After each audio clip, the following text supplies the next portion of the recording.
आज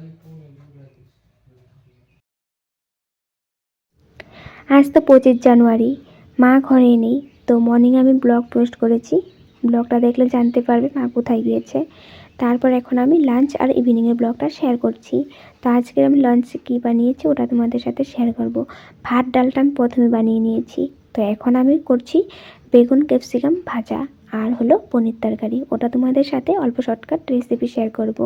তো বেগুন ক্যাপসিকামে আমি হলুদ নুন দিয়ে রেখেছিলাম আর তড়কা লাগিয়েছি পেঁয়াজ কাঁচা লঙ্কা আর কালো জিরে। তড়কা লাগিয়ে তারপর বেগুন ক্যাপসিকামটা দিয়ে দিয়েছি, হলুদ নুন তো দেওয়াই ছিল। তারপর ভালো করে নাড়িয়ে চাড়িয়ে ঢেকে দিয়েছি, হয়ে গেছে এই দেখো।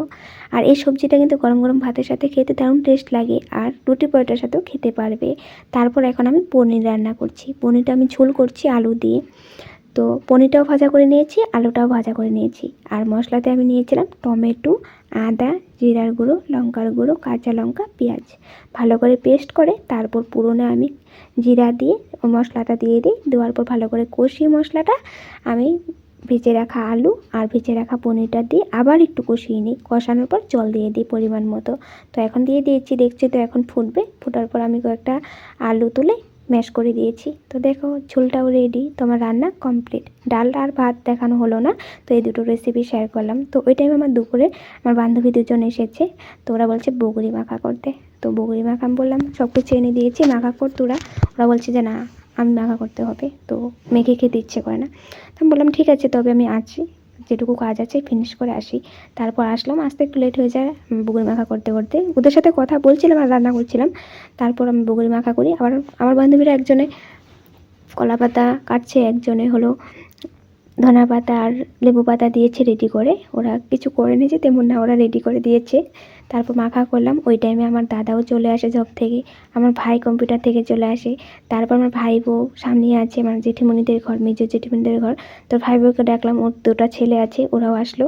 তো বগুড়ি মাখাটাকে জমে গেল খাওয়াটা, কারণ সবাইকে একসাথে নিয়ে বগুড়ি মাখা খেতে কিন্তু দারুণ ভালো লাগে। তো টক জিনিসটা একা খেতে ভালো লাগে না, সবাইকে দিয়ে খেতেই ভালো লাগে। তো আমি আবার মাখা করি কথা ঠিক, কিন্তু আমার বেশি খেতে ভালো লাগে না।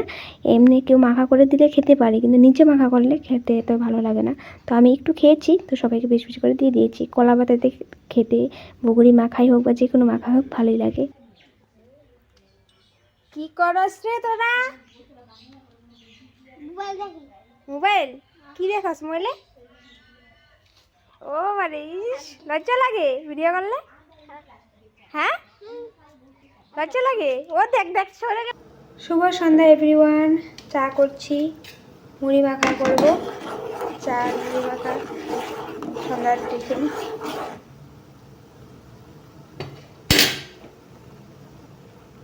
এই যে চানা, পেঁয়াজ কাঁচা লঙ্কা, একটু নুনটা ঘরে বানানো, তো ওটা নিয়েছি, সরষের তেল দিয়েছি। তো এখন মাখা করে তারপর সবাইকে দিয়ে দিব।